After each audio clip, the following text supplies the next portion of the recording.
ชุลักนาคายามิสรเนนะสหปัญจาชายาจามาอาทิยปิวัตยังมีวัตติชุลักนาคายามิสรเนนะสหปัญจาชายาจามาโยไม่แน่มีไม่ไม่มีไม่ไม่คนไหนอ่านเขาบอกสิว่าตายเราก็ตายไปได้เราก็รอดมันตายไม่ได้ตายก็รอดตายจะเป็นก็ตายแต่แบบเป็นอะไรเด็กผู้สื่อว่าเพื่อนอะไรเราไปหาอะไรเขาบอกกันตายก่อนฮัลโหลมาตรการทุกการใจเรื่องการใจจะต้องคุ้มครองเนี่ยสถานที่อยู่ในการเรื่องที่เราทุกคนนะโมตัสสะภะคะวะโตอะระหะโตสัมมาสัมพุทธัสสะนะโมตัสสะภะคะวะโตอะระหะโตสัมมาสัมพุทธัสสะนะโมตัสสะภะคะวะโตอะระหะโตสัมมาสัมพุทธัสสะกำลังให้สินนะโมตัสสะภะคะวะโตอะระหะโตสัมมาให้คนเกาะละมะนะโมตัสสะภะคะวะโตอะระหะโตสัมมาสัมพุทธัสสะพุทธังสรณังคัจฉามิสาธุพุทธังสรณังคัจฉามิธัมมังสรณังคัจฉามิสาธุธัมมังสรณังคัจฉามิสังฆังสรณังคัจฉามิสาธุสังฆังสรณังคัจฉามิทุติยมปีพุทธังสรณังคัจฉามิ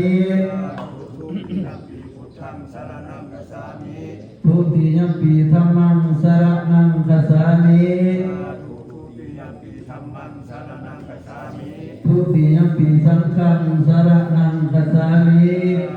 ทุติยมปีสังฆังสรณังคัจฉามิตติยมปีพุทธังสรณังคัจฉามิตติยมปีพุทธังสรณังคัจฉามิตติยมปีธัมมังสรณังคัจฉามิตติยมปีธัมมังสรณังคัจฉามิตติยมปีสังฆังสรณังคัจฉามิตติยมปีสังฆังสรณังคัจฉามิติสรณะคัมมนังนิทิตังปานาติปาตาเวรมณีสิกขาปะทังสมาธิคือบอศีลนะปานาติปาตาเวรมณีสิกขาปะทังสมาธิยามิอะทินาธนาเวรมณีสิกขาปะทังสมาธิยามิอะทินาธนาเวรมณีสิกขาปะทังสมาธิยามิมุสาวาทาเวรมณีสิกขาปะทังสมาธิยามิมุสาวาทาเวรมณีสิกขาปะทังสมาธิยามิสุราเมรยมัสสปมาสถานาเวรมณีสิกขาปะทังสมาธิยามิ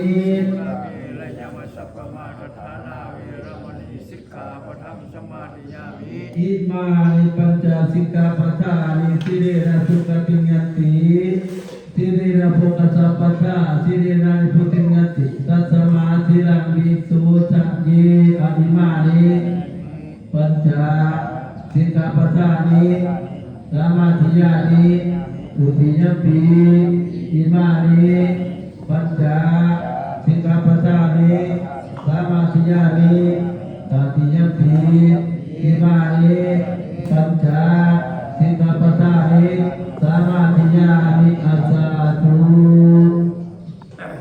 มาเอาอีก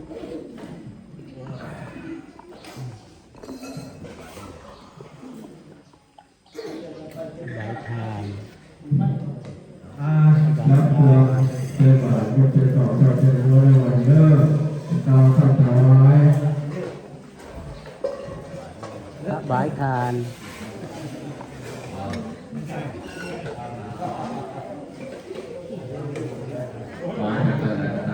สุดท้ายต่อไปนะตัวนั้นเพราะว่ามันเลยใส่มันเลยขี่ไม้ก็รอมันจ่ายเนาะเขาเลยใส่แล้วก็ทิ้งไม้สื่อละเนี่ยทิ้งไม้สื่อแล้วก็รอเด้อ